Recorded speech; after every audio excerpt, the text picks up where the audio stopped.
गुरुदेव दत्त. हा, आपण अ, जयतत्वज्ञान निधनचा अर्थ पाहत होतो आणि तीन कडवी झालेली आपली, तीन कडवी झालेली. तर त्यातल्या दुसऱ्या कडवातलं एक शब्द थोडस जास्त त्याचं एक्सप्लेनेशन द्यायचं राहून गेलं.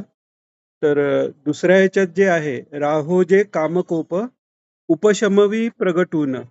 आता मोठ्या महाराजांचा प्रत्येक शब्द, प्रत्येक अक्षराला महत्व आहे. म्हणजे शमवी प्रकटून आणि उपशमवी प्रकटून ह्याच्यात अर्थामध्ये खूप मोठा फरक होतो. म्हणजे शम आपल्याला सगळ्यांना माहितीच आहे की साधन चतुष्टय संपत्तीतली पहिलं जे शमदमाजी षट संपत्ती ही साधन चतुष्टयातलं पहिली संपत्ती आहे.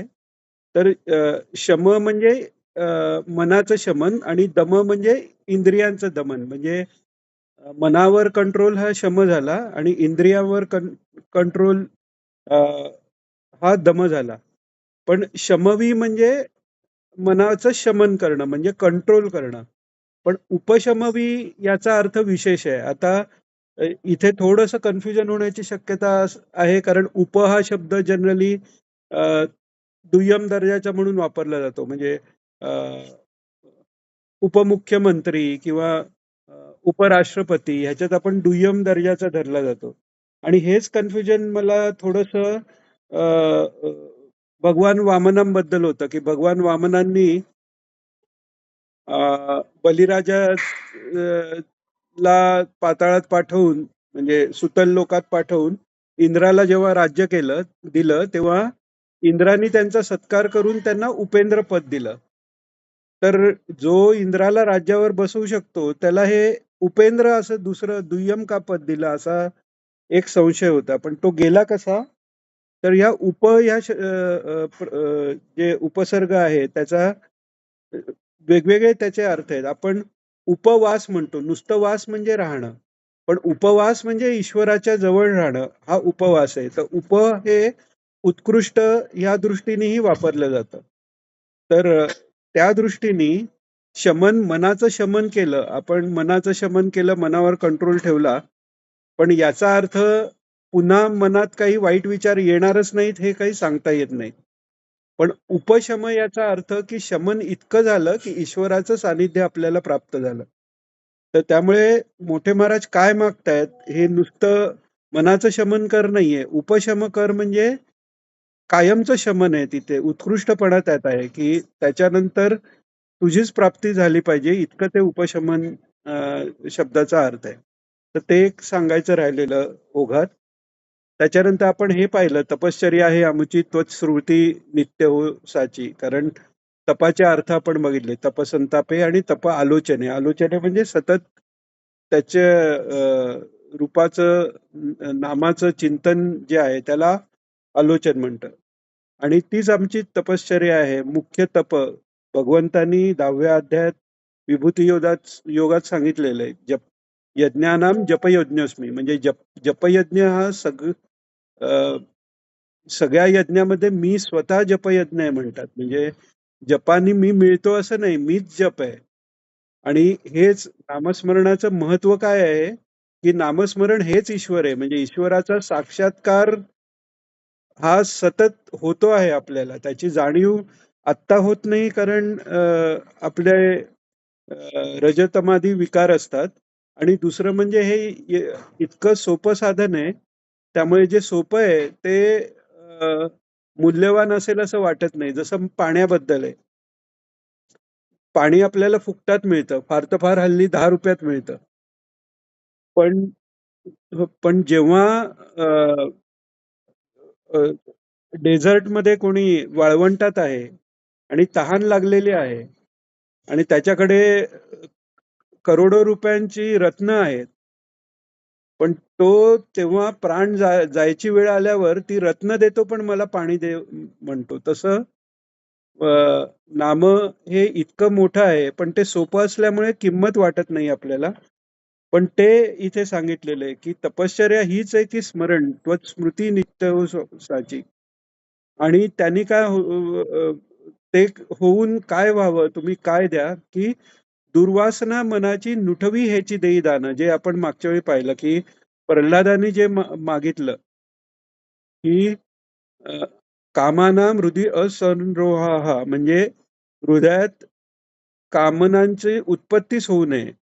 आता इथे दुर्वासना म्हटलंय म्हणजे फक्त वाईट वासनाच उत्पन्न होऊ नये असं म्हटलंय असं वाटेल. तर तसंच आहे ते, पण वाईट वासना म्हणजे जे काही ईश्वरापासून आपल्याला बाजूला नेईल त्याची इच्छा करणं, ईश्वर सोडून बाकी कोणत्याही गोष्टीची इच्छा करणं, वासना ठेवणं, ही दुर्वासनाच म्हटलेली आहे. त्यामुळे ती दुर्वासनाच मनात उत्पन्न होऊ देऊ नये, हे प्रल्हादजींसारखं हे मागणं आहे. म्हणून आपण सुरुवातीलाच म्हटलं की प पराभक्ती निर्माण झालेले जे महात्मे असतात ते समाधी अवस्थेत जातात तेव्हा ईश्वराशी एकरूप आहेत. पण त्या भक्तीचा आनंद घेण्याकरता ते स्वतःला थोड्या कमी पातळीवर अझ्युम करतात. नसतात ते. त्यांच्या मनात काही वासना नाहीयेत. मोठ्या महाराजांच्या मनात कोणत्या वासना आहेत? कोणत्याच नाहीयेत. पण ही प्रार्थना का? की तो एक भक्त, मी भक्त तू भगवान, हा जो प्रेमाचा खेळ आहे, की किंवा देवाशी भांडण त्यांनी केलं, तो जो प्रेमाचा खेळ आहे, तर देवभक्तांचे भांडण पराभक्तीचे ते ठाणं म्हटलंय मोठ्या महाराजांनी. तर तसं त्या पराभक्तीसाठी ती थोडीशी कमीपणाची भूमिका ते घेतायत. आणि हे शिक्षणाकरता पण आहे, आपल्या सगळ्यांकरताही आहे, की मागायचं तर अल्टिमेटली काय मागता आलं पाहिजे. तर दुर्वासना मनाची नुठवी हेची देई दान.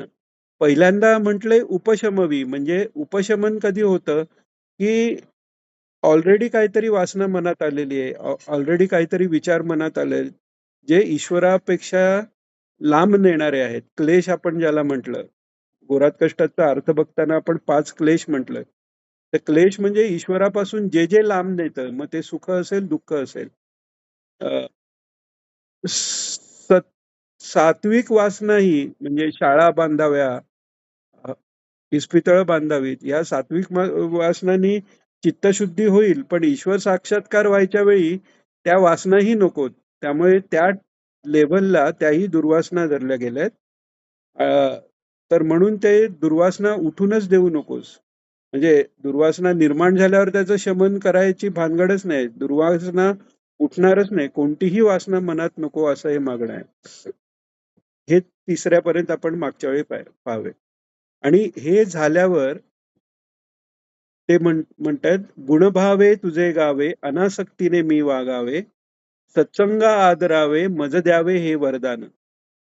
सत्संग किंवा ईश्वराचं गुणगान करणं, आपण अ, स- महाराजांनी, काका नेहमी सांगतात, महाराजांनी प्रवचनात सांगितले ते की अ, एकानी करावं आणि सर्वांनी मिळून करावं मनन.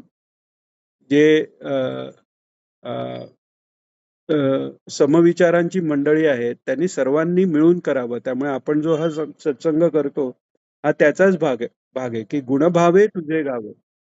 हं. बोला बोला काका. हो हो हो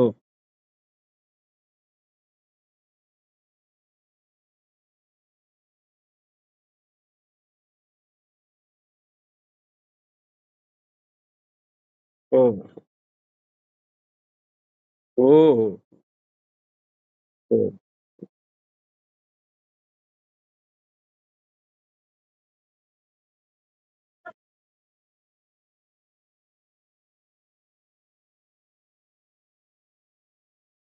हो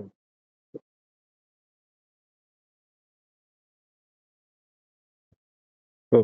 आणि त्याच्याकरताच म्हणजे जे वेदांतपर ग्रंथ आहेत, मुख्य मुख्य जर आपण बघितले, तर ते नुसता तत्वविचार नाहीये. त्याच्यात प्रश्नोत्तराच्या रूपात ते दिलेले आहेत.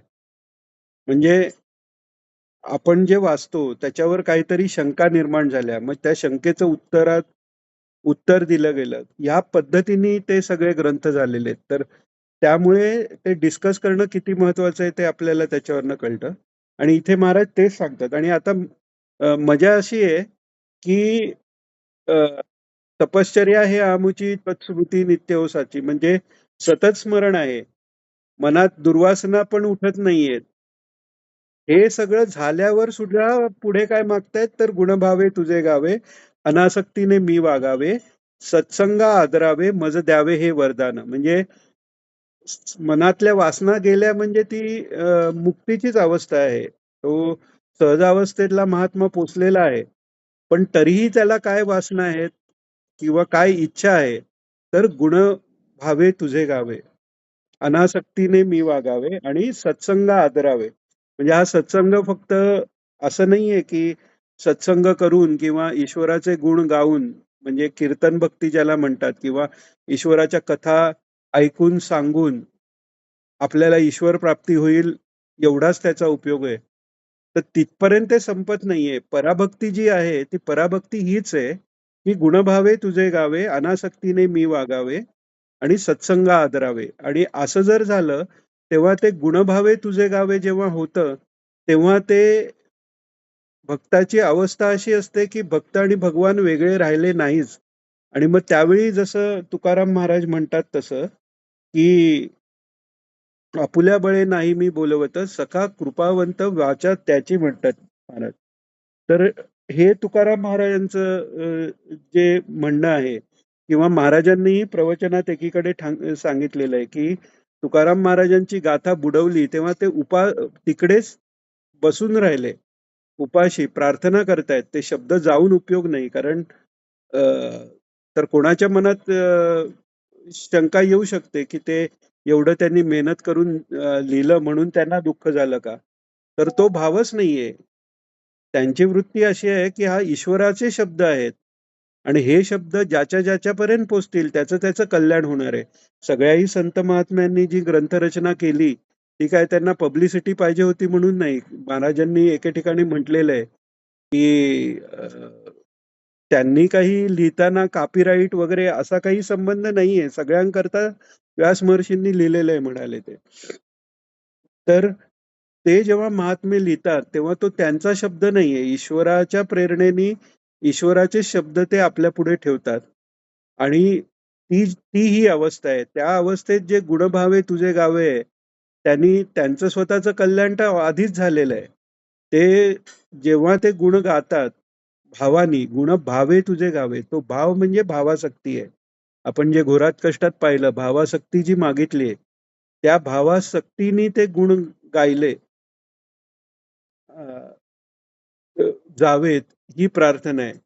आणि त्याच्यात लोकांचं मंगल होणारच आहे. महाराजांनी अ, भागवतात सांगितलेलं आहे की त्या गोपी त्यांचं रोजचं काम करताना दही घुसळतायत, गायींना चारा घालतायत, गायींचं दूध काढतायत, मुलांना पाजतायत किंवा खाऊ घालतायत. त्या सगळ्या गोष्टी करताना कृष्णांचं स्मरण आहे, कृष्णांचं गुणवर्णन आहे, कृष्णांचे बद्दल गातायत त्या. आणि महाराज म्हणाले की सर्व दिशांचं अमंगल त्यांनी दूर होतंय. तर हा सत्संगाचा किंवा संतांची चरित्र, संतांचे विचार, संतांचे ग्रंथ याबद्दल जेव्हा चिंतन होतं, याबद्दल जेव्हा नुसतं वाचन जरी झालं, चिंतन झालं, त्याच्याबद्दल डिस्कस झालं, तर त्यांनी त्यात ते करणारे जे लोक आहेत त्यांच्या मनात भगवंत उतरून त्यांचे मनातले कामक्रोधातिक विकार दूर करतात, हे तर झालं. पण सर्व दिशांचं मंगल त्याच्यामुळे होतं. तर तसं हे गुणभावे तुझे गावे, अनासक्तीने मी वागावे, सत्संगा आदरावे, मज द्यावे हे वरदान. म्हणजे सतत स्मरण ज्यांना घडतंय तेही काय मागतायत, किंवा त्यांना जी सर्व वासनांच्या नाश ज्यांचा झालेला आहे. महाराजांनी प्रवचनात सांगितलेलं आहे की ज्ञानप्राप्ती झाल्याशिवाय, झाल्यानंतरही वासनाक्षयाचा विशेष अभ्यास करावा लागतो. कारण ज्ञानप्राप्ती झाली, आता हे कसं काय, तर ते सांगताना महाराज म्हणाले की रामकृष्ण परमहंसांनी चांगलं उदाहरण दिलं की स्वप्नात वाघ आला, वाघ अंगावर उडी मारतोय, तर भीती वाटली, धडधड झाली लागला आणि जाग आली. जाग आल्यावर हे स्वप्न आहे कळलं, तर त्यामुळे भीती गेली. पण भीती गेली तरी तो लागलेला श्वास, ती सुरू झालेली धडधड, ती शांत व्हायला वेळ लागतो. तसं ज्ञानी जरी असला, तरी तो वासनाक्षय व्हायला वेळ लागतो. कार्तवीर्य अर्जुनाचं उदाहरण आहे. त्यांनी मागितलेला वर खरा करण्यासाठी त्याच्या मनातही ही गाय घेऊन जावी, कामधेनू. का घेऊन जावी? की त्याच्या योगे आपण सगळ्या प्रजाजनांचं कल्याण करू. या ऋषींच्या आश्रमात तेवढा पुरता यांना उपयोग होतो, त्याच्यापेक्षा सगळ्या प्रजेचं कल्याण होईल. तर ती पण एका पद्धतीने ती सद्वासना असली तरी दुसऱ्याच्या मालकीची घेण्याची त्याला जी इच्छा झाली, ते तेच आहे. म्हणजे ती ज्ञानप्राप्ती झाली तरी वासनाक्षय झालाच असं म्हणता येणार नाही. पण इथे तो वासनाक्षय पण झालेला आहे. आणि तो झालेला असतानाही तो महात्मा काय मागतो? तर गुणभावे तुझे गावे. त्यामुळे आपण मागच्या वेळी जसं बघितलं तसं भक्तीची सुरुवात सोपी आहे. कारण ज्ञान किंवा कर्ममार्गासाठी त्या कर्माचं ज्ञान असणं आवश्यक आहे. ते त्याचे नियम पाळले गेले आवश्यक आहेत. ज्ञानमार्ग तर त्याच्याही पेक्षा कठीण आहे. साधन चतुष्टय संपत्तीची प्राप्ती झाल्याशिवाय श्रवणचा अधिकारच नाही आणि त्याच्याशिवाय श्रवण केलं तर बुद्धिभेदाचा प्रसंग येण्याची शक्यता आहे. पण भक्तीचं असं आहे की पराभक्तीत जे सांगितलेलं आहे की ईश्वराशी काही नातं आपलं जोडून त्यांनी त्याच्यावर तसं प्रेम करा, तर या क्षणीही सुरुवात करता येईल. आता ते अप्रतिहत राहू शकत नाही, कारण वासना आहेत, कर्म केलेले आहेत, त्याचे सगळे बंध आहेत. पण थोडा वेळ का होईना, ईश्वर माझा बंधू आहे, पिता आहे, माता आहे, कोणत्याही नात्याने आपल्याला सुरुवात तर करताच येते. ही भक्तीचं महत्व आहे. तर सुरू करायला सोपी आहे, पण साध्य व्हायला सर्वात कठीण भक्ती आहे. कारण भक्ती अ, खरी कधी निर्माण होते? तर भक्ती खरी निर्माण होते जेव्हा पूर्ण ज्ञान आहे. भक्ती म्हणजे भक प्रेम आहे. ते प्रेम ज्याच्यावर प्रेम करायचं त्याचं पूर्ण ज्ञानच नसेल तर प्रेम कसं करणार पूर्ण? तर त्यामुळे ज्ञानानंतर ज्ञान मनात असताना किंवा मनही म्हणता येणार नाही. मनोनाश तर झालेला आहे. त्या शुद्ध बुद्धीत जेव्हा ज्ञानाचा प्रकाश होतो, त्याच्यानंतर ही भक्ती परिपूर्ण अवस्थेला येते. त्यामुळे सुरू करायला जरी सोपी असली, तरी सिद्धावस्थेतली जी पराभक्ती आहे, ती सर्वात कठीण आहे.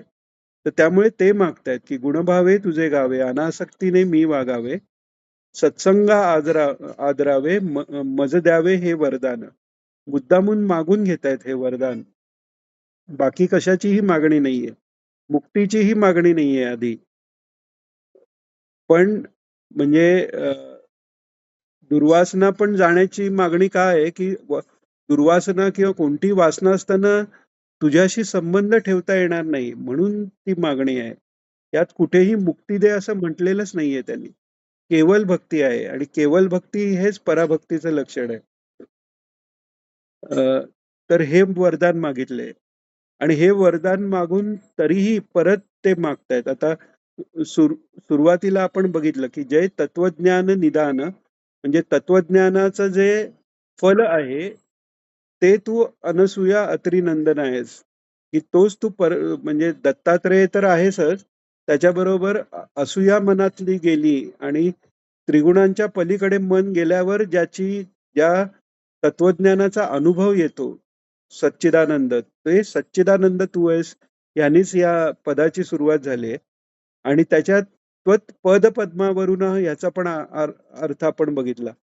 ते जर त्वत पाद पद्मावरून असतं तर आपण म्हटलं असतं की तुझ्या पायावरून. पण त्वत पद पद्मावरून म्हटल्यावर ते तुझ्या पायावरूनही आहे आणि त्वत्पद हे वेदांतात सांगितल्याप्रमाणे अ, अ, अ, तत्पदाशी संबंधित आहे. म्हणजे त्या तत्पदावरून माझे पंचप्राण मी ओवाळून टाकतो, की कारण प्राण ओवाळून टाकले म्हणजे प्राणाचं शमन झालं. प्राण राहिले नाहीत म्हणजे सूक्ष्मदेह संपला. सूक्ष्मदेह संपला म्हणजे त्या पदाची प्राप्ती त्याला झालेली आहे. तर हे परत सांगायचं कारण असं, की आता पुन्हा चौथ्या अ, अ, 5व्या पदातही त्वत्पदी म्हणून उल्लेख आलेला आहे. अनुरक्ती त्वत्पदी व्हावी, विषयी विरक्ती व्हावी, कष्ट येतात धृती व्हावी सेवा बरवी घे हातून. आता अनुरक्ती अ, आता रक्ती याचा अर्थ त्याच्याशी अ, एकदम जवळीक आणि आसक्ती असा आहे. ह्याला अनुरक्ती म्हटलेलं आहे. आपण मागेही पाहिलं अनुराग म्हणजे राग म्हणजे त्याच्याबद्दल आसक्ती किंवा प्रेम. तर अनुराग म्हणजे ईश्वराबद्दल आहे त्याला अनुराग का म्हणतात? कारण आधी ईश्वराबद्दल प्रेम आहे. ईश्वराला आपल्याबद्दल प्रेम आहे हे पहिलं सत्य आहे. आणि त्याला आपल्याबद्दल प्रेम आहे तसं आपलं त्याच्यावर व्हावं म्हणून तो अनुराग म्हटलेला आहे. अनु म्हणजे फॉलोइंग. अनुज आपण मागेही बघितलं. अनुज म्हणजे नंतर जन्मलेला. अनुकरण म्हणजे दुसऱ्यांनी जे केलेलं आहे ते आपण करणं. अनुसरण दुसरा जसा चाललेला आहे तसं चालणं. तसा अनुराग, तसा अनुरक्ती म्हणजे ईश्वराची च प्रेम आणि आसक्ती ह्या भक्तावर आहेच. तो मग म्हणतोय की तुझी माझ्यावर जेवढी भक्ती आहे तेवढी माझी तुझ्यावर असून दे. तुझं माझ्यावर जेवढं प्रेम आहे तेवढं प्रेम माझं तुझ्यावर असून दे आणि अनुरक्ती त्वत्पदी व्हावी. आता त्वत्पदी म्हणजे अ, अ, दोन्ही अर्थ आहेत आणि दोन्हीही ते खूप महत्वाचे अर्थ आहेत, की मी ठेवितो मस्तक ज्या ठिकाणी ते ते तुझे सद्गुरू पाय दोन्ही. असं ते सद्गुरूंचे पाय आहेत, दत्तात्रयांचे पाय आहेत. त्याच्या ठिकाणी प्रेम लागावं असं म्हणतात. अ, वेदांत पारिजात सौरभमध्ये महाराजांनी भक्तीसाठी आवश्यक असलेले गुण सांगितले. तर त्यात सर्वात मोठा गुण ही प्रपन्नावस्था म्हटलेलं आहे. म्हणजे तुम्ही सर्वश्रेष्ठ आहात आणि मी कोणीच नाहीये. मी अकिंचन आहे. आणि माझ्याकडे धर्म नाही, अर्थ नाही, काम नाही, मोक्ष तर नाहीच नाही. मला काही विधी कळत नाहीत. मला काही पूजा, आरती काहीच समजत नाही. मी काहीच नाहीये आणि तुम्ही सर्वस्व आहात. ही जी मनापासूनची भावना आहे त्याला म्हणतात प्रपन्नत्व. म्हणजे पूर्ण शरणागती आहे. पूर्ण स्वतःकडे दीनपणा घेतलेला आहे. तर तो घेण्यासाठी ईश्वराच्या पायावरच अनुरक्ती म्हणतायत. जसं अ, उद्धवजी तर ह्याच्याही पुढे गेलेले आहेत. ते जेव्हा अ, संदेश द्यायला गेले आणि तिकडे भ्रमरगीत म्हटलं गोपींनी आणि नंतर त्यांचं जे सगळं संभाषण झालेलं आहे. आणि त्या संभाषणानंतर त्यांना गोपींची ती अवस्था विलक्षण पहिल्यांदा तर लक्षात आली आणि तेही त्या भक्तीत इतके अ, अ, मिसळून गेलेले आहेत. आता भक्त नव्हते असं नाही, ते ज्ञानी भक्त आहेत. आणि भक्ती त्यांची इतकी मोठी आहे, की अ, वैकुंठात गेल्यावर स्वरूपता प्राप्त होते, हे तर विशेष आहे. पण पृथ्वी तलावर असताना श्रीकृष्णांसारखं स्वरूप दिसणारं म्हणजे ते जेव्हा अ, कृष्णांचा निरोप द्यायला आले, तेव्हा कृष्णच आला की काय एवढं गोपींनाही वाटावं इतकं ते साधर्म्य आहे. बाकी लोकांना तर ते कृष्णच आहे असं वाटतील, पण यांनाही ते वाटलं. तर इतकी त्यांची भक्ती आहे. पण ती ज्ञानोत्तर भक्ती ज्ञानभक्ती ही जी त्यांची आहे, ती पण त्या केवळ भक्तीकडे त्या समोर कमी पडलेली आहे. जसं कबीरांनी म्हटलेलं आहे, महाराजांनी प्रवचनात बऱ्याच ठिकाणी सांगितलंय, की कबीर म्हणतात, "कबीर कबीर क्या कहो कहो जाओ जमुना के तीर, एक एक गोपी के प्रेम में बह गए कोटी कबीर." म्हणजे जे स्वतः निर्गुण निराकार आत्मारामाची उपासना करतायत, ते पण सांगतायत, की त्या गोपींच्या प्रेमापुढे कोटी कबीर वाहून जातील, इतकं त्या प्रेमाची भरती मोठी आहे.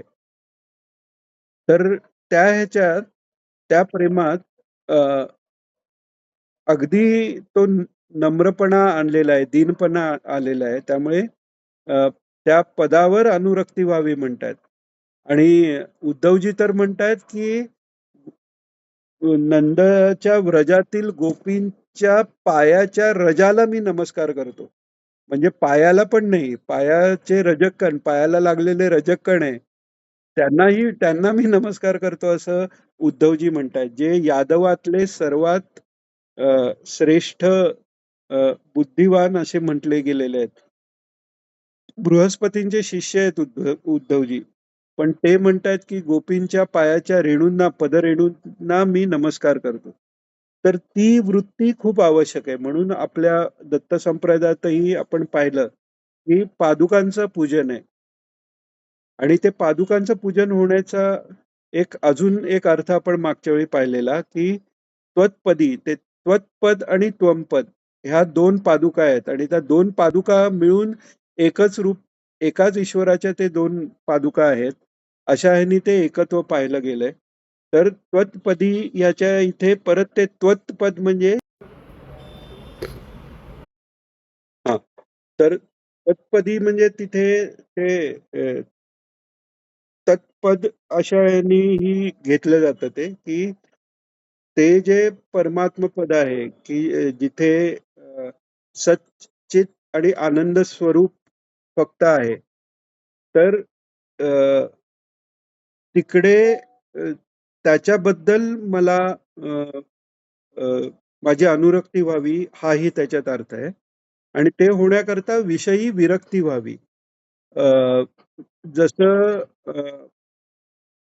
अ, अखंड आत्मा अविनाशी दत्त त्यापदी लाविती जे स्वचित्त चित्त वित्तभ्रमा सोडिती ते कृतार्थ तो पूर्ण आनंद गुरु समर्थ. ह्याच्यावर महाराजांनी जे प्रवचन केलंय त्यात वित्त या शब्दाचा अर्थ वित्त म्हणजे फक्त धन पैसा असं नाही, तर त्याच्यात मानवी वित्त बरोबर दैवी वित्तही मागितलंय. म्हणजे आपण म्हणतो विद्या धन, उपासना धन, तसं तेही दैवी वित्त, त्याचाही भ्रम सोडला पाहिजे असं म्हटलंय.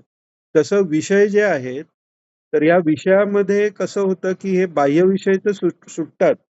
पण मागे आपण बघितलं तसं की ज्ञानेश्वर माऊलींनी सांगितलंय की हा अहंकार आहे तो अज्ञानाच्या पाठी लागत नाही, ज्ञानाच्या पाठी विशेषतः लागतो आणि नाना संकटी तो नाचवतो. तर ते का, तर ईश्वराच्या प्राप्तीची जी साधनं आहेत ती स्वतःच्या प्रसिद्धीची साधनं म्हणून वापरायला जर सुरुवात झाली तर तो खूप मोठा ट्रॅप आहे. आणि तो सात्विक अहंकारा नी सुरू होऊन तो किती माणसाला खाली नेईल हे सांगता येत नाही. त्यामुळे तो अहंकार अ, अ, न येण्यासाठी पुन्हा हे मागतायत की विषयी विरक्ती व्हावी. रसास्वादन ज्याला म्हणतात, मला अमुक अनुभव आले किंवा मला असं कळलं, मला हे सांगता येते, हे सगळे जर विचार मनात येत असतील तर ते विचार जाण्यासाठी पुन्हा पुन्हा प्रार्थना केली पाहिजे. कारण हा एक मोठा ट्रॅप आहे की माणसाला वाटतंय की त्याची प्रगती होते, पण ते जर ज्ञानेश्वर माऊलींच्या वचनांशी ताडून पाहिलं, कोणत्या वचनाशी, तर महाराज सांगतात प्रवचनात की उपनिषदात एक वाक्य आहे की तद्दूरे तत् समीपके, म्हणजे ईश्वर दूरही आहे आणि समीपही आहे. तर हे वरकरणी परस्पर विरुद्ध वाटतं, पण ते जवळ कोणाला ते ज्ञानेश्वर माऊलींनी सांगितलं असं महाराज सांगतात की जे जगात धाकुटे होईजे तेही जवळीक माझी. म्हणजे जगात जे जे काही आहे, जगातल्या माणसांपेक्षा धाकुटे पण म्हटलेलं नाहीये. जगा धाकुटे होईजे ते जवळीक माझी, म्हणजे जगातले स्थावराणाम अधोगती म्हणतायत. म्हणजे एखादा दगड जरी असेल त्याच्यापेक्षाही नम्र, त्याच्यापेक्षाही मी लहान आहे, हे ज्याला वाटतं त्याच्याशीच माझी जवळीक आहे. त्यामुळे हे खूप सांभाळावं लागतं. आणि ते अ, सांभाळण्याकरता जे विषय, जे ज्ञानाचे विषय आहेत, तर तेही जर बुद्धीला खाद्य किंवा बुद्धी दाखवण्याकरता वापरायला लागलं, तर तो खूप मोठा ट्रॅप आहे. तर त्याच्याकरता पुन्हा इथे सांगितले विषयी विरक्ती व्हावी. नाहीतर आधीच दुर्वासना मनाची गेल्यानंतर पुन्हा विषयी विरक्ती मागण्याचं कारणच नाहीये. तर इथले जे विषय आहेत ते विषय हे सत्वगुणाच्या बरोबर येणारे ते विषय आहेत.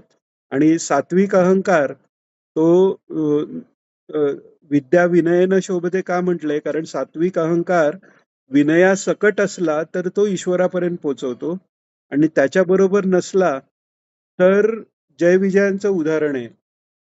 तो जयविजयांना रावण कुंभकर्ण बनवतो. तो जयविजयांना हिरण्यकशिपू हिरण्यगर्भ बनवतो. हिरण्याक्ष बनवतो, सॉरी. तर म्हणून इथे परत विषयी विरक्ती व्हावी. विनय म्हणजे हंबलनेस. हां. So knowledge along with humbleness हे रिक्वायर्ड आहे. महाराजांनी एका वासुदेव निवासच्या लेखात या जोड्या दिल्या आहेत, की नॉलेज विथ हंबलनेस म्हणजे विद्या आणि विनय. तसं शौर्य आणि क्षमा म्हणजे पराक्रम जर असेल तर पराक्रम बरोबर क्षमावृत्ती ही जोडी असली तर ती कल्याणकारक आहे, नाहीतर ती अ, नाश करणारी आहे. पराक्रमी रावणही आहे, पराक्रमी रामही आहे. ज्ञानी रावणही आहे, ज्ञानी रामही आहे. मग त्याच्यात राम रावणाचा एवढा मोठा फरक कशाला? तर याच्यामुळेच, की रामाला विद्येबरोबर विनय आहे, रामाला शौर्याबद्दल क्षमा आहे. म्हणून तो भगवान आहे. अ, तर म्हणून इकडे विशेष करून विरक्ती व्हावी, विषयी विरक्ती व्हावी, अ, न हे मागितलेलं आहे. काय? नम्रता नम्रता आली की विनय वागण्यात येतो. विनय हे नम्रतेचं मॅनिफेस्टेशन झालं, म्हणजे तुमच्या वागण्यात आलेलं. म्हणजे तुम्ही मनाने सरळ असलात तर तुमच्या वागण्यात रुजुताई येते. तसं आहे. म्हणजे जवळ-जवळ एकच आहे नम्रता आणि विनय. पण विनय हा दिसण्यात येतो. नम्रता तुमच्या मनातच आहे. अ, हं. काय? हो, हो. लीनता. आणि ती लीनता हेच प्रपन्नत्व आहे. ईश्वराजवळ लीन होणं हे प्रपन्नत्व आहे. पण लीनता ही कसं आहे, की व्यवहारात जो उत्तम भक्त आहे तो सर्वांप्रती लीन आहे. पण जो मध्यम भक्त आहे त्याच्यासाठी मैत्री, करुणा, मुदिता, उपेक्षा सांगितले. पण हे करताना तो सगळ्यांशी नम्र आहे. पण तो लीन आहे फक्त श्रेष्ठ पुरुषांशी. लीनता हे सरेंडर आहे. म्हणजे लीनता ही वाढली की ते आत्मनिवेदनापर्यंत जाते. आता सर्वभूतात ईश्वर आहे, पण आत्मनिवेदन आपण जेव्हा म्हणतो, तेव्हा त्या ठराविक रूप जर घेतलं, तर ते अवतार किंवा हेच घेतो किंवा मग विश्वरूप घेतो. पण ते सोडून एक स्पेसिफिक रूप आपण म्हणजे रस्त्यातल्या कोणत्यातरी प्राण्याला जाऊन आत्मनिवेदन असं होत नाही. पण अ, परमहंस पदाला गेलेले ते तिथे तो फरक राहत नाही. तिथे मग ते नामदेवांनी सांगितलं, नामदेवांचं उदाहरण आहे, की कुत्रा पोळी घेऊन पळाला तर ते तूप घेऊन मागे लागले. कारण त्यांची तिकडेही लीनता आहे. पण ती लीनता म्हणजे ते आत्मनिवेदन झालेलं आहे आणि सर्वत्र ईश्वर आहे याचा साक्षात्कार झालाय. तर तो जोपर्यंत होत नाही तोपर्यंत अ, नम्रता आणि लीनता ह्याच्यात फरक राहतो. तर विषयी विरक्ती व्हावी, कष्ट येतात धृती व्हावी, सेवा बरवी घे हातून. आता इथे बाकी सगळं तर अनासक्तीचं मागितलेलं आहे किंवा वासना जाव्या हे मागितलेले आहेत. पण आता कष्ट येतात धृती व्हावी हे कशाकरता मागितलं असेल? तर ह्याचं कारण बाकी पण भरपूर गुण आहेत ना.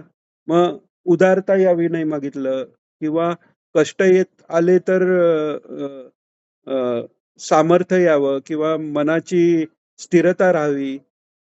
अर्थात धृती म्हणजे तेच आहे, पण धृतीचा अर्थ मोठा आहे इथे.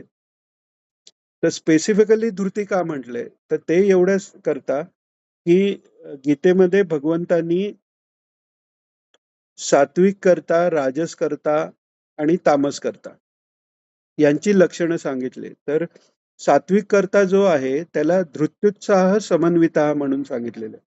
म्हणजे तो धृती आणि उत्साह याच्या सकट त्याचं कार्य असतं. लहान कार्य असो, मोठं कार्य असो, अ, त्याचा फायदा होणारा असो, त्याचा तोटा होणारा असो, कोणतंही कार्य त्यांनी जर एकदा कार्य हातात घेतलेलं आहे, तर त्याची धृती आणि उत्साह त्या कार्याने समोरच्याचा किती फायदा होतोय किंवा नाही होतोय, रिस्पॉन्स मिळतोय किंवा नाही होतोय. आता समजा आपण विचार केला, की अ, अ, एखाद्या आपण ईश्वर कथेचंच उदाहरण घेऊ. ईश्वर कथा सांगायला आपण गेलो कुठेतरी आणि मोठा हॉल आहे आणि आपण सांगायला गेलो आणि कोणीही नाहीये. तर ते कोणीही नाहीये, तर त्याच उत्साहाने कथा सांगितली जाईल का नाही जाणार? हा एक प्रश्न आहे. तर जे महाराजांना पाहिलेलं आहे, की एकदा नारायण स्वामींच्या उत्सवाच्या वेळी महाराज पहिल्यांदा ते नारायण स्वामींच्या त्या देवळाच्या समोर जमिनीवर बसून प्रवचन करायचे, नारायण स्वामींच्या उत्सवात. आणि एकदा मी स्वतः पाहिलेलं आहे, की आम्ही काहीतरी तेव्हा पोहोचलो 4 वाजता ते असायचं प्रवचन आणि वाडीला पोहोचायलाच काहीतरी असे 4:45 वगैरे झाले काहीतरी आणि मी मग धावत-धावत गेलो महाराजांचं प्रवचन चालू आहे. तर महाराज तिथे बसले. कोणी नाही. एक कोणतरी गाववाला आलेला तिथे कोणतरी बुवा काहीतरी सांगतोय म्हणून आपला तो एक घोंगडी पांघरलेला असा बसलेला. बाकी कोणीही नाही. तिथे लिटरली बाजूने एक कुत्रं चालत-चालत गेलं. काही नाही. महाराज बसले, सेवेला सुरुवात, प्रवचनाला सुरुवात. त्याच्यात उत्साहात किंवा त्यांच्या सांगण्यात काहीही फरक नाही. तर ती धृती ही खूप महत्वाची आहे आणि धृती याचा अर्थ धारणा शक्ती म्हणजे धारणा शक्ती ही वेगवेगळ्या स्तरावर वेगवेगळ्या प्रकारे काम करते. आता होतं काय, आपल्याला जे लहानपणापासून जे आधुनिक सो कॉल्ड आधुनिक ज्ञान किंवा विद्या शिकवली जाते, त्याचे वर्गीकरणाचे प्रकार वेगळे आहेत. फिजिक्स जरी धरलं, तर त्याच्या नियमाचे वर्गीकरणाचे प्रकार वेगळे आहेत. केमिस्ट्रीचे वर्गीकरणाचे प्रकार वेगळे आहेत. आपल्या सांख्य योगात जे प्रकार सांगितले आहेत, ते वर्गीकरणाचे प्रकार अ, हे रसायनशास्त्राशी मेळ घेणारे नाहीयेत, पण ते जास्त ॲक्युरेट आहेत. तसं एखादा जो गुण आहे, तर धृती हे जर धरलं, तर पृथ्वी तत्वात जी अ, धरून ठेवण्याची शक्ती तीही धृती आहे. म्हणजे ज्याला आपण इंग्लिश सहनशक्ती सहनशक्ती ही तीही धृतीच आहे. तिथे आपण ते ठराविक पद्धतीच्या ह्यानी आपलं धैर्य धारण करतो. पण सुरुवात करताना जे मॉलिक्युलर अट्रॅक्शन म्हणून आपण म्हणतो किंवा आपण फिजिक्समध्ये शिकतो, की पाण्यावर सुई अलगद ठेवली तर ती तरंगते कारण सरफेस टेन्शन आहे. ते सरफेस टेन्शन म्हणा किंवा मॉलिक्युलर अट्रॅक्शन म्हणा किंवा इलेक्ट्रॉन प्रोटॉन भोवती फिरत राहतो. का फिरत राहतो? बाहेर का नाही जात? ह्याला तसं म्हटलं तर काही हां? ग्रॅ हां. तो हा ग्रॅव्हिटेशनल फोर्स पण आला कुठून? तर तो ग्रॅव्हिटेशनल फोर्स हाही ग्रॅव्हिटेशनल फोर्सनी पण आपण म्हणतो एक पदार्थ दुसऱ्याला धरतो. पण तो स्वतःच स्वतः पदार्थ एका ठिकाणी राहतो. तो पण इंटरनल फोर्स आहे ना. म्हणजे ग्रॅव्हिटेशनल फोर्सचा जो उगम आहे हां. तर तर ती धृती त्या लेव्हलला आहे. म्हणून शेष शेष भगवान जे आहेत, ते त्या धृतीचं उदाहरण आहेत. धृती शक्तीचं उदाहरण शेषशाही भगवान आहे. शेष भगवान स्वतः आहेत, अनंत. की त्यांच्यावर पृथ्वी टिकली म्हणजे ते सिम्बॉलिक त्यांच्या फण्यावर पृथ्वी आहे हा सिम्बॉलिक झालं. पण पृथ्वीला पण पृथ्वी म्हणून तेवढ्या गोल तसाच राहणं, तो तसाच फिरणं, ते ग्रह नक्षत्र एकमेकांभोवती फिरणं. एक इंग्लिश सीरियल आहे करिश्मा तुला माहिती असेल कदाचित ती, की इंग्लिश बिग बँग थेअरी म्हणून एक कॉमेडी सीरियल आहे आणि त्याचा हिरो जो आहे तो एकदम असा लेफ्ट ब्रेन आणि लॉजिकल विचार करणारा दाखवलाय. आणि त्याचा प्रिक्वेल एक आहे. त्या हिरोचं नाव आहे शेल्डन. तर यंग शेल्डन म्हणून त्याचा प्रिक्वेल आहे. तर त्याच्या तोंडी एक डायलॉग दिलाय, की त्याची आई म्हणते, की तिला देवावर विश्वास नाहीये. तर तेव्हा तो तिला सांगतो, की एवढे सगळे ग्रह, तारे आणि युनिव्हर्सेस आहेत. यातलं 1 ग्रॅम जरी इकडून तिकडे झालं तर हे सगळं कोलॅप्स होईल. थोडाही इम्बॅलन्स झाला तर हे सगळं कोलॅप्स होऊ शकतं. म्हणजेच हे सगळं कोलॅप्स न होता टिकवणारा कोणतरी आहे आणि तो ईश्वर आहे म्हणून. तर ती जी धृती आहे सगळं धारण करणं, आपण जेव्हा मागच्या वेळी आपण हे पाहिलं, की आपण बरंच काही धरून ठेवत असतो. आता ह्याच्यात जी धृती आहे, ती सत्वगुण ठेवण्याची किंवा दैवी संपत्ती ठेवण्याची, त्याच्यासाठी धृती मागितलेली आहे. पण आपण धरून काय ठेवतो? स्ट्रेस धरून ठेवतो. आपण आत्ताही विचार केला, आपण नुसतं चेहऱ्याकडे आपल्या डोळे मिटून जर थोडासा विचार केला, तर असं आकुंचन करून ठेवलेलं आहे. आपण जसे बसलेलो ते त्याच स्थितीत बसण्यासाठी आपण आपले स्नायू असे धरून ठेवलेले आहेत. तर हे धरणं हा धृतीचा एक्सटर्नल उपयोग आहे. त्यामुळे बैठकीला बसताना फक्त सुरुवातीला कणा ताठ ठेवल्यानंतर मन जसं आपण सरेंडर करतो, तसं शरीर का सरेंडर करतो? कारण शरीराने केलेली, वापरलेली धारणाशक्ती तिकडे नकोय.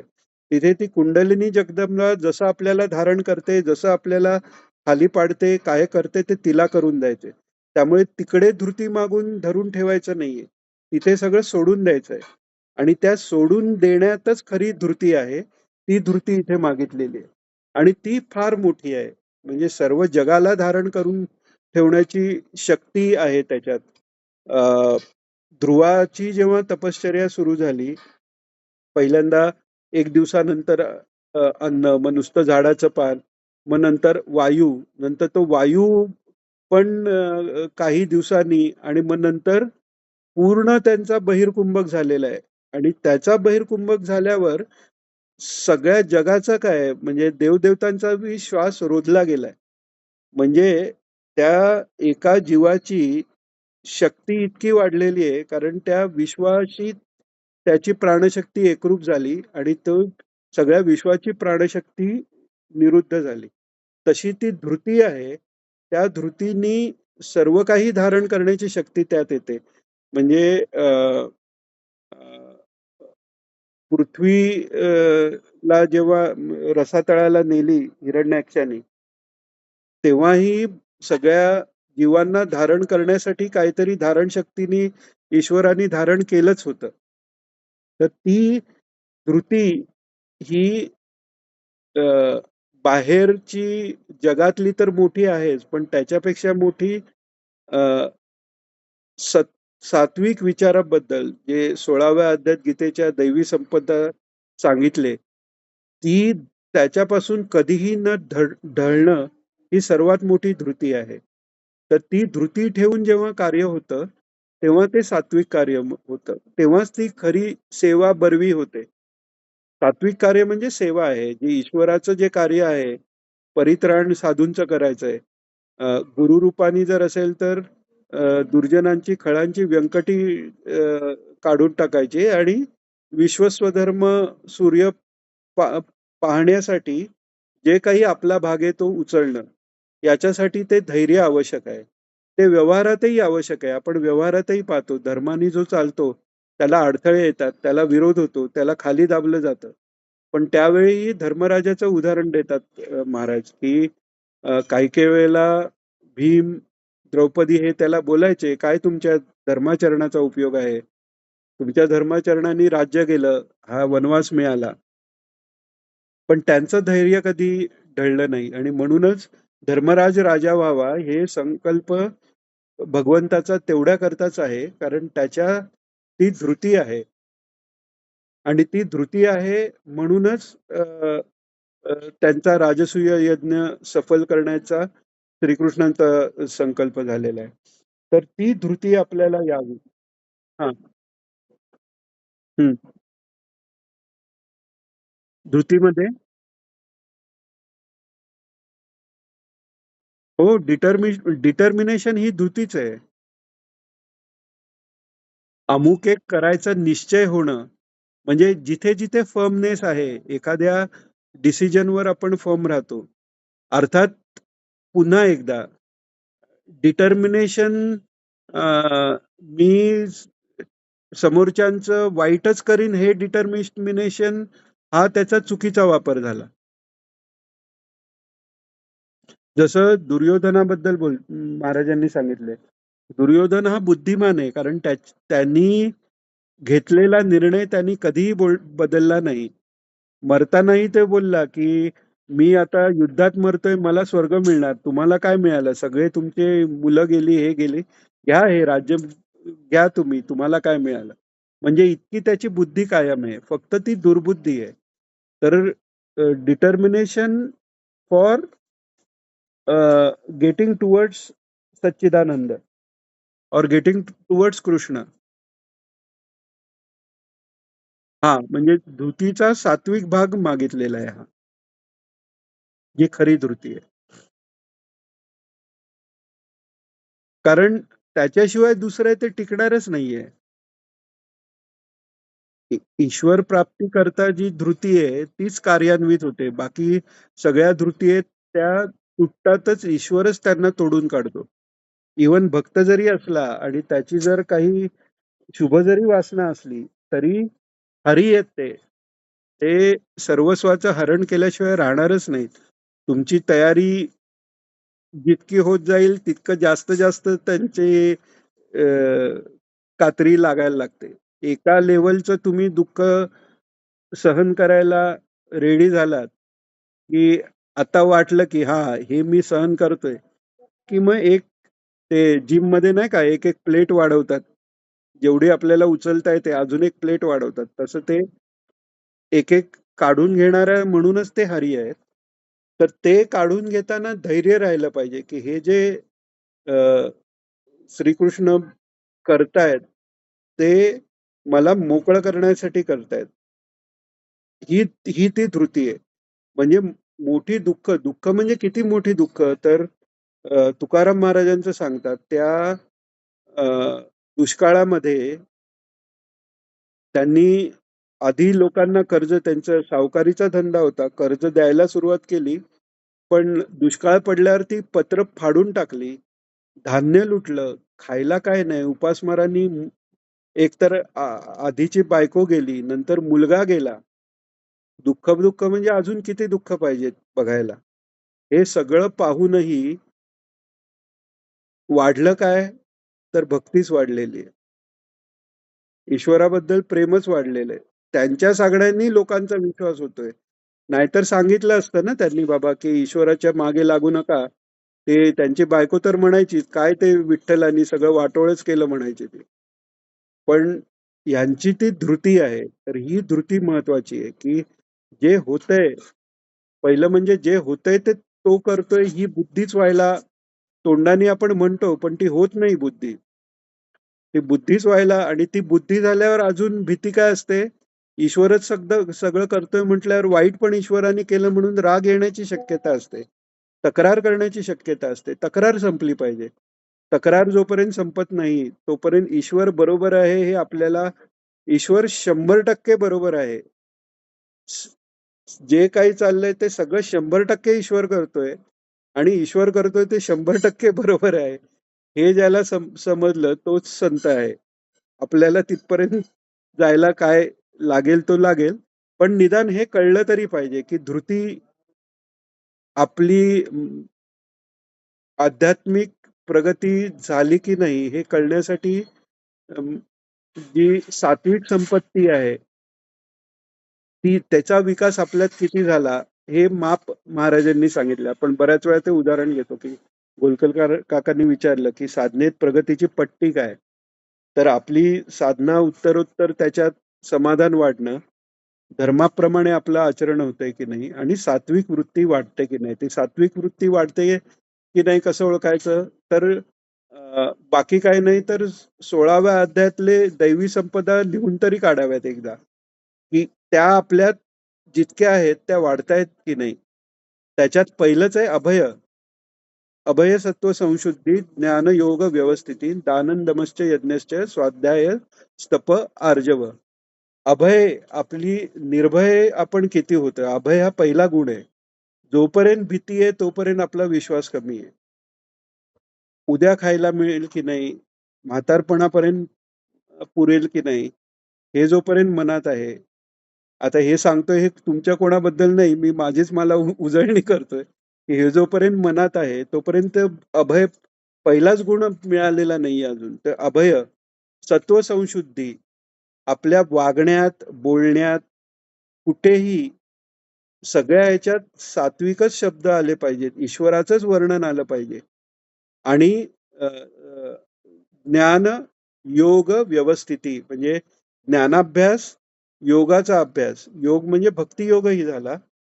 व्यवस्थिती, त्याचं व्यवस्थितपणे तो झाला पाहिजे. कुठेही ओढाताण करणं. दानं दमश्च यज्ञश्च. दान आपल्याकडनं घडलं पाहिजे. दंडस्त्याग हे तर अल्टिमेट दान तर आहेच. पण त्याच्याशिवायही मा माझं माझं जे आपण म्हणतोय, ते माझं माझं म्हणणं कमी होणं हे खरं दान आहे. इदम न मम हा अभ्यास वाढला पाहिजे म्हणतात महाराज. तर दानन दमश्च यज्ञश्च. दम हे दम म्हटलंय म्हणजे फक्त दम नाही, शम सकट दम. म्हणजे इंद्रियांचं दमन झालं पाहिजे, इंद्रियांचा निग्रह झाला पाहिजे, मनाचा निग्रह झाला पाहिजे. दानन दमश्च यज्ञश्च स्वाध्याय शांतीरार्जव. स्वाध्याय म्हणजे आपण जे ठरवलेलं आहे, आपला जो सद्ग्रंथ आहे, गुरूंनी आपल्याला सांगितलेला किंवा गुरूंनी जर सांगितलं नसेल तर आपल्याला आतून जे वाटतं त्याचा अभ्यास. आणि ते जर ठरवता येत नसेल तर प्रस्थानत्रयी सांगितलेली आहे, ज्यांची मुंज झालेली आहे त्यांच्याकरता, की अ, गीता, स्वशाखेचं उपनिषद आणि ब्रह्मसूत्र भाष्य यालाही स्वाध्याय म्हणतात. आणि रोजचं जे आपण जप आणि हे रोजचं जे उपासना करायचे ठरवते, शांती आणि आर्जवम. शांती म्हणजे काय?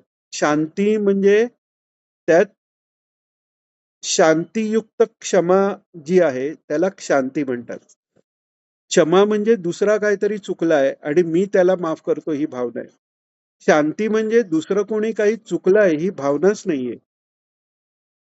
शांतीचा जर अभ्यास करायचा असेल तर भागवतातलं भिक्षुगीताचा अभ्यास करावा. महाराजांच्या भागवतातला तेवढाच भाग जर ऐकलात ना तर त्यातनं खूप मार्गदर्शन मिळतं. की तो भिक्षू काय म्हणतो, त्याला ते सगळे दगड मारतात, हे मारतात.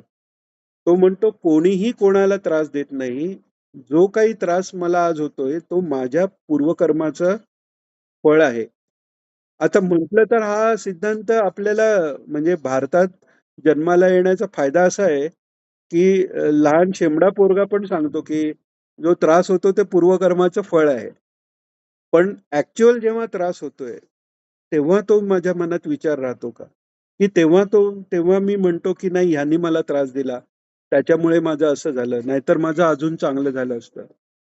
जोपर्यंत ती भावना आहे, तोपर्यंत अ, खरी क्षमा होऊच शकत नाही. तर त्यामुळे शांती सांगितले. म्हणजे क्षमा आणि शांती एका ठिकाणी केव्हा असेल, जेव्हा दुसरा काही आपल्याबाबत चुकलाय ही भावनाच नाहीये तिथे. त्यामुळे पूर्ण तितिक्षा आहे, ती क्षमा. शांत ही शांती म्हणजे क्षमायुक्त शांती ही शांती झाली. आणि आर्जवम याचा परिपाक म्हणजे काय होतो?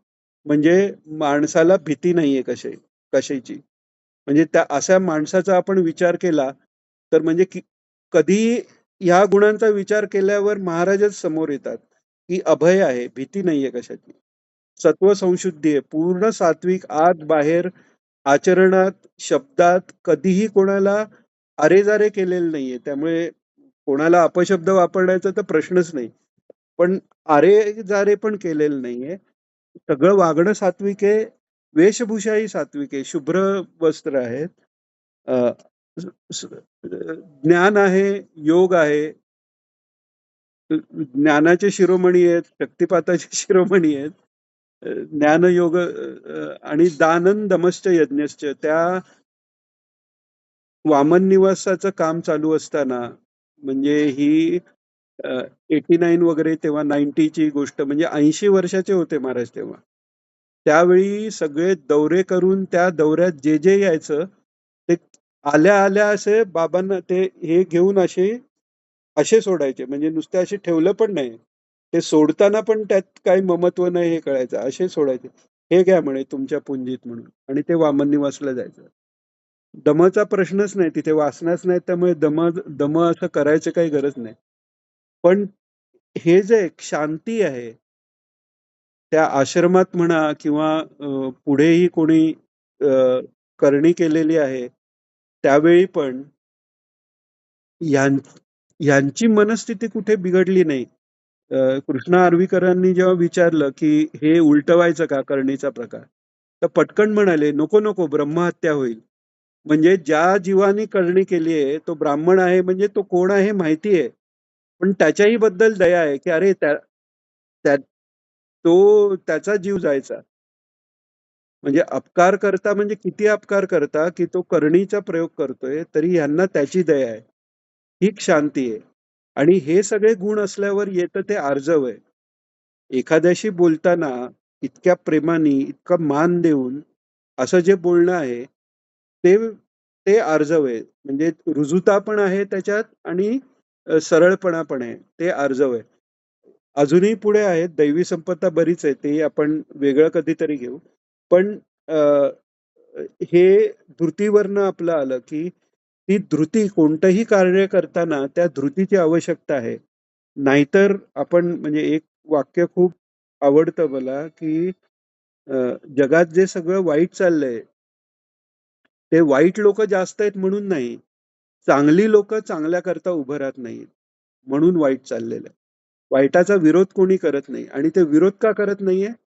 धृती नाहीये, धैर्य नाहीये. ते धैर्य, सात्विक धैर्य वाढलंच पाहिजे. अन्यायाचा विरोध हा झालाच पाहिजे.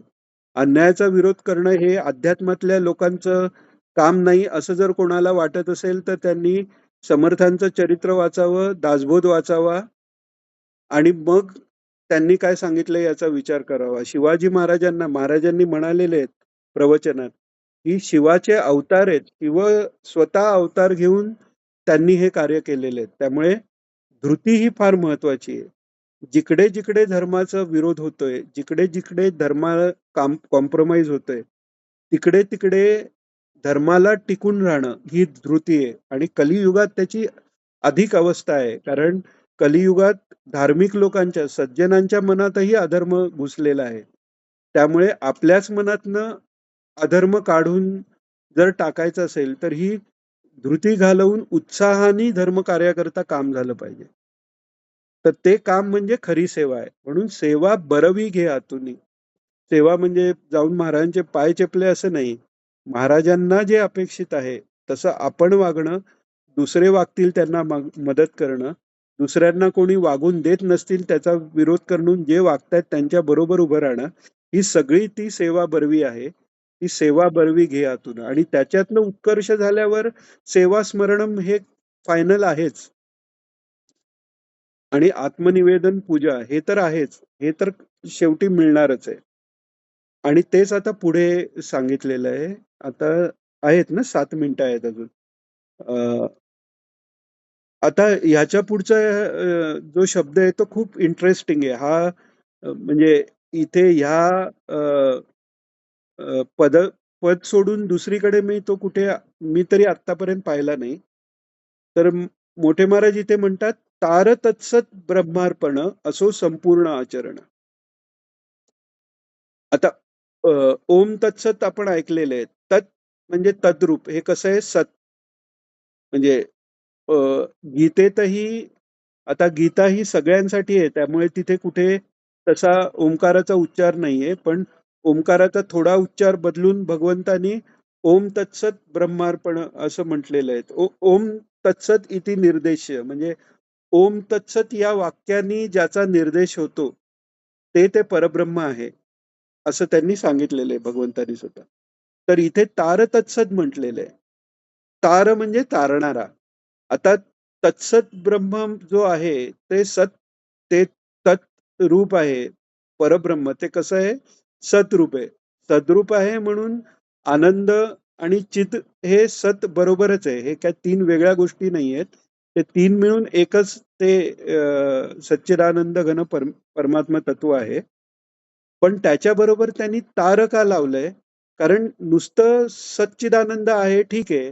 त्याला मी अर्पण करतोय ठीक आहे. पण मी अर्पण करतोय तो तो घेतोय की नाही? आणि घेऊन तो काय करणार आहे? हे जोपर्यंत समजत नाही, भगवंत गीतेमध्ये सांगतात, "सुहृदः सर्वभूतानां ज्ञात्वा मां शांतिमृच्छति." तर महाराज म्हणतात, की हा भगवान सगळ्यांचा सुहृद आहे. प्रत्युपकार निरपेक्षतया उपकारिणाम असा याचा सुहृद शब्दाचा आचार्य महाराजांनी गीताभाष्यात अर्थ केलेला आहे, की प्रत्युपकाराची अपेक्षा न करता जो उपकार करतो, तो खरा सुहृद. नुसता मित्र नाही, तो सुहृद आहे भगवंत. ज्ञात्वा माम शांती मृच्छती, ह्यानीच शांती मिळणार आहे. कारण आहे बाबा, आपलं कोणतरी करणारा आहे. तर महाराजांनी सांगितलं ह्यातनंच भक्तियोग हा यातनंच उत्पन्न झालेला आहे, की ईश्वर काहीतरी आपल्यासाठी करणार आहे. म्हणून इथे हे तत्सत ब्रह्मरूप आहे, ते तार तत्सत आहे, म्हणजे हे तारणार आहे. म्हणजे हे अर्पण जेव्हा मी करीन, तेव्हा मला या भवसागरातनं तारणारं हे जे रूप आहे, म्हणून असो संपूर्ण आचरण हे लक्षात घेऊन मला जे अर्पण करायचंय ते पूर्ण धर्मानी सांगितल्याप्रमाणे, वेदांनी सांगितल्याप्रमाणे संपूर्ण आचरण माझं होऊन दे आणि ते अर्पण होऊन दे. अ, भीष्माचार्यांनी शेवटी अ, माझी वितृष्णामती बुद्धी तुला अर्पण करतो असं म्हटलंय, किंवा ज्ञानेश्वर माऊलींनी ज्ञानेश्वरीत म्हटलंय, स्वकर्म कुसुमांची अंजली ही मी त्या ईश्वराला अर्पण करतो. तर कुसुमासारखी ती स्वकर्म व्हायची, म्हणजे ती किती शुद्ध व्हायला पाहिजेत. तर तशी ती संपूर्ण घडून दे. आणि ते संपूर्ण घडायला एक उपाय काय सांगितलंय, की विष्णुस्मरण. प्रमादात कुर्वन्तां कर्म प्रत्यवेत त्वरेषु यत् स्मरणादेव तद्विष्णू संपूर्णा स्यात् इति स्मृती. स्मृतीत सांगितले की कोणताही कर्म करताना जर विष्णू स्मरण केलं, नामस्मरण आपण ईश्वराचं नाव घेतलं, तर ते कर्म संपूर्ण होतं. तशी माझी जी सेवा कर्म आहे, तुझंच कार्य आहे. पण तुझंच कार्य असलं तरी ते तुझंच कार्य तुझ्याच स्मरणाने आणि तूच सांगितलेल्या वेदरूपी आज्ञेप्रमाणे होऊन ते तुलाच अर्पण होऊन दे. आता खरं अर्पण कसं आहे? आत्मनिवेदन किंवा कर्माची आसक्ती सुटणं किंवा निष्काम कर्म करणं, हे काय आहे? तर ते कर्म मी करतोय म्हणून आता तुला अर्पण करतोय हे अर्पण नाहीये. महाराज सांगतात, की हे करतोय कर्मच ईश्वर करतोय ही पहिल्यापासून बुद्धी, हे खरं आत्मनिवेदन आहे. तर ते इकडे मागितलेले तारतत्सत ब्रह्मार्पण असो संपूर्ण आचरण दृढ धरू तव चरण. आणि एवढं सगळं करून म्हणजे पूर्णता प्राप्त झालीये, पण ती भक्ती सुटलेली नाहीये. ते करून सुद्धा काय धरले, की दृढ चरण धरलेत. आणि ते चरण कसे आहेत, तर एक पाय म्हणजे तत्स्वरूप आहे, एक पाय म्हणजे त्वम स्वरूप आहे. एका रूपाने तू माझा अंतरात्मा आहेस, पहिला दिगंबराचा अर्थ. दुसऱ्या रूपाने तू सर्वव्यापी परब्रह्म परमात्मा आहेस, दुसऱ्या दिगंबराचा अर्थ. असे हे जे तुझे दोन चरण आहेत, म्हणजे ईश्वर त्याच्यापेक्षाही मोठा आहे. तर ते दोन चरण मी दृढ धरीन. न मला त्वदन्य शरण, तुझ्यापेक्षा मला दुसरा कोणी नाही. आपण घोरात कष्टात पण मध्ये ह्या त्वदन्यचा अर्थ बघितला. तू सोडून अन्य दुसरं कोणी मला नाही. म्हणजे तुझ्याशिवाय दुसरा कोणी नान्यस्त्राता नापी दाताना भरता आपण घोरात कष्टात बघितलं. किंवा त्वदन्य हा शब्दही तिथे आला. तर तुझ्याशिवाय मला कोणी नाहीच आहे. म्हणजे तुझ्याशिवाय कोण मोठा आहे, छोटा आहे, हा विचार करायची मला गरज नाहीये. माझी जी आई आहे, माझ्या आईपेक्षा अजून सुंदर दिसणाऱ्या, अजून सामर्थ्यवान, मुलांना चांगलं वळण लावणाऱ्या जिजामाता असतील. पण माझी आई ही माझीच आई आहे. तसं तू माझा आहेस, तो तू माझा आहेस. तुझ्याशिवाय मला कोणी नाहीये. आणि म्हणून मी तुला शरण आलेलो आहे. हे शरण म्हणजे मी काही कमी आहे असं नाही. ज्या प्रेमाने कुठेही काही त्रास झाला तरी लहान पोर धावत जाऊन आईच्या कुशीत शिरतं. तेच प्रेम आहे त्याच्यात. शरण म्हणजे कमीपणा नाहीये. शरण म्हणजे सरेंडर, म्हणजे झोकून दिलंय. तुझ्या अंकावर मी स्वतःला झोकून दिलेलं आहे. आणि ते झोकून देऊन आता तू काय कर वगैरे काही नाही. आईच्या अंगावर मी झोकून दिलं.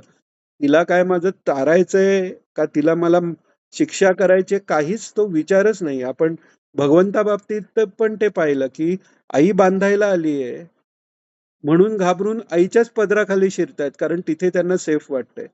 तर परमेश्वर जे करतोय ते तो भक्तही करतोय. हां, 2च मिनिटं आपण होतं झालं. तर ते हे शरण म्हणजे बऱ्याच वेळेला एक काय होतं प्रत्येकाच्या स्वभावाप्रमाणे जसं मास्टर महाशयांनी म्हटलेलं आहे, की अ, नागमाशय हे एक रामकृष्ण परमहंसांचे शिष्य आणि दुसरे विवेकानंद. परस्पर विरोधी अगदी त्यांचे पर्सनॅलिटी आहे. विवेकानंद हे पूर्ण वीरवृत्तीचे आहेत. त्यांचं समर्पण पण असं म्हणजे एका मोठ्या राजाने कसं करावं तसं त्याच्यातही अभिमान आणि हे आहे. आणि नागमाशय हे अगदी नम्र. तर मास्टर महाशयांनी म्हटलेलं आहे, की नागमाशय हे इतके लहान झाले, इतके लहान झाले, की माया त्यांना बांधू शकली नाही. आणि विवेकानंद हे इतके विशाल झाले, इतके विशाल झाले, की त्यांना माया बांधू शकली नाही. तर ते जे समर्पण आहे, ते जर प्रेमाचं असेल, तर त्याच्यात कमीपणा नाहीये. म्हणजे मी शरण येतोय, म्हणजे मी काही कमी आहे, असा भागच नाहीये. तिथे त्या परमेश्वराशिवाय दुसरं काही दिसतच नाही. म्हणून मागे पण एकदा सांगितलेलं, की महाराजांनी एकांना आपल्या या आपल्या सत्संगात असलेल्यांपैकीच एक आहेत. मी नाव घेत नाही, त्यांना आवडणार नाही म्हणून. पण श्री दत्त शरणम असा मंत्र दिलेला. आपण श्री दत्त शरणम मम आपण ऐकतो. पण इथे तो मम नाही. श्री दत्त शरणम म्हणजे दत्त आहे आणि त्याला शरण. मी राहिलेलाच नाहीये तिथे.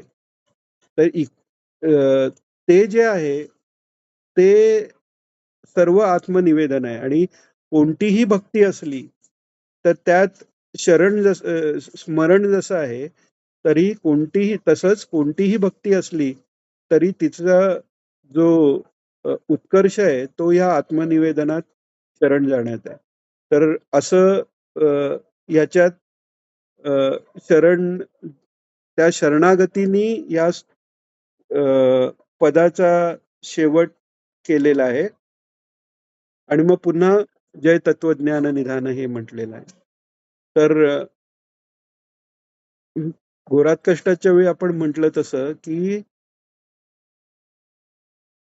भावासक्ती ही तो भाव सतत राहणं ही भावासक्ती आहे. पण एका मिनिटाकरता, 5 मिनिटाकरता ते पद म्हणताना जर आपण त्या वृत्तीत जाऊन म्हणू शकलो, तर दिवसभर आपण करतोय त्याचं 5 मिनिटात त्याचं जेवढं फळ मिळेल दिवसभर केलेल्या कर्माचं किंवा काय आहे, ते फळ त्या भावात जाऊन खरंच तो ईश्वर आपल्या समोर आहे. खरंच तो आपल्यावर इतकं प्रेम करतोय. आपले दोष त्यांनी घालवून टाकलेले आहेत. त्या क्षणाकरता तरी विचार करा, की गेले सगळे क्षण. त्या 5 मिनिटाकरता निर्भय होणं अशक्य आहे का कोणाला? या 5 मिनिटाकरता मी अगदी वाटलं तर त्यातच कोणी काही हे होईल तर वेगळा खोलीत बसा किंवा शांतपणे बसून जर आपण 5 करता तरी अभय, सत्व संशुद्धी, मन एकदम कोणाचाही द्वेष नाही, काही नाही. अनसूया अत्रिनंदने सांगितलंय काय? कारण कोणाबद्दलही असूया नाही, कोणाबद्दलही काही भावना नाही.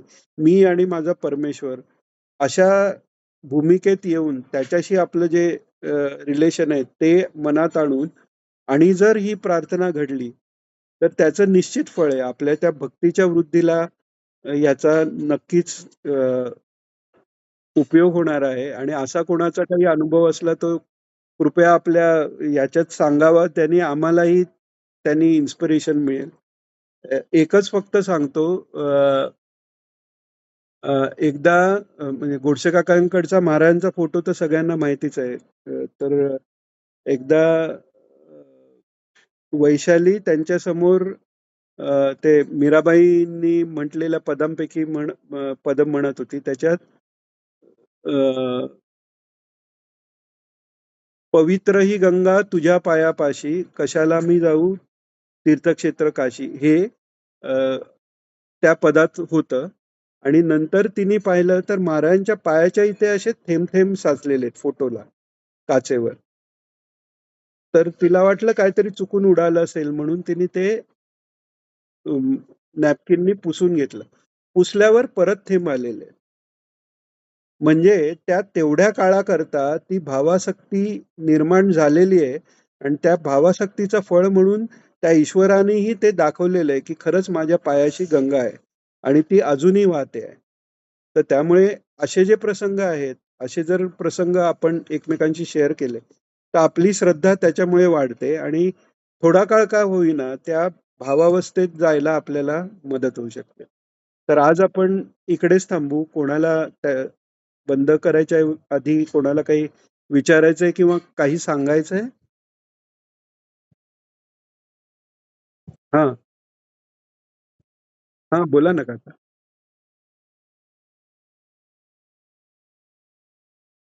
काय, काय? कोणतं? हां, सुरुवात सांगा ना, म्हणजे कळेल कोणतं स्तोत्र ते. कृतकृत गुरो मयो भवत.